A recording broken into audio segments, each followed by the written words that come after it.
Hey you guys, it's Lynnea. I'm back with another Friday Frenzy video for you. And today I'm going to be using some new products that were just released. So I'll be using the General Store background stamp, which is not a Halloween stamp, but I'm going to make it Halloweeny. And then I'll also be using the new Spooks and Spells stamp set, as well as some older stencils for my card today.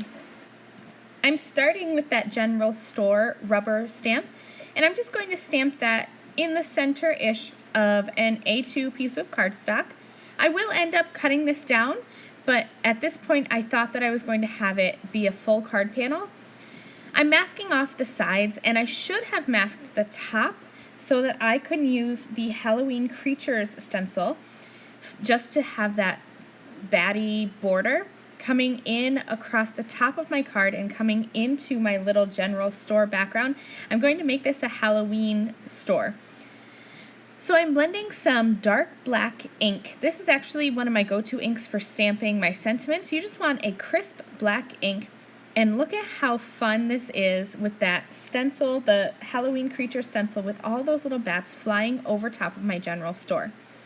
So here you can see I should have masked off a portion of the top of my card, but I didn't, so that's okay. I'll just trim that down later. For my coloring, I'm using the Spooks and Spells stamp set, and I did stamp out the bat, the little witch's legs, as well as a spider.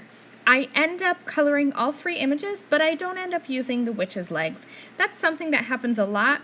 I don't really pre-plan my cards. I just kind of look at an image or a background and I'm inspired by it, and so I color it out, but I'm not sure exactly where it's going to go for my card. Anything extra that I color and cut out, I'll just keep in the back of my stamp pocket so that I can use that for another card.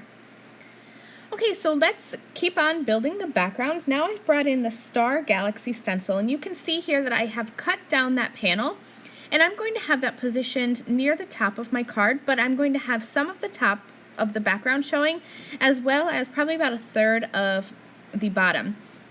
I'm going to use some yellow ink and just blend this star background, the Star Galaxy stencil rather, onto my card.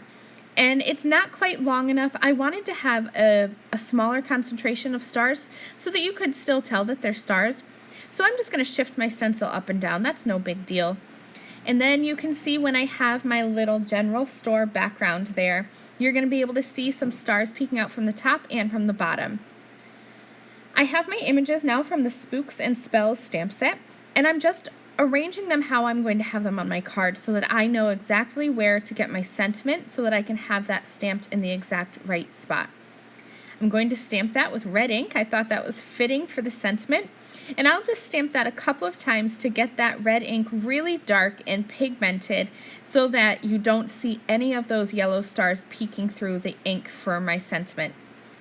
Then I'm going to pop everything up on foam. That background is up on foam, as well as those cute little critters are up on foam. Of course, I added some glitter, and that is going to finish off my card for today. I hope you guys really enjoy this. Make sure to come back next week for another Friday Frenzy video. I'll be using some more new products from Whimsy Stamps, as well as some older products, the Candy Mouse stamp set, Candy Corn Dress Up stamp set, and the Chameleon Party stamp set, mixing and matching a whole bunch of stuff together. See you soon. Bye.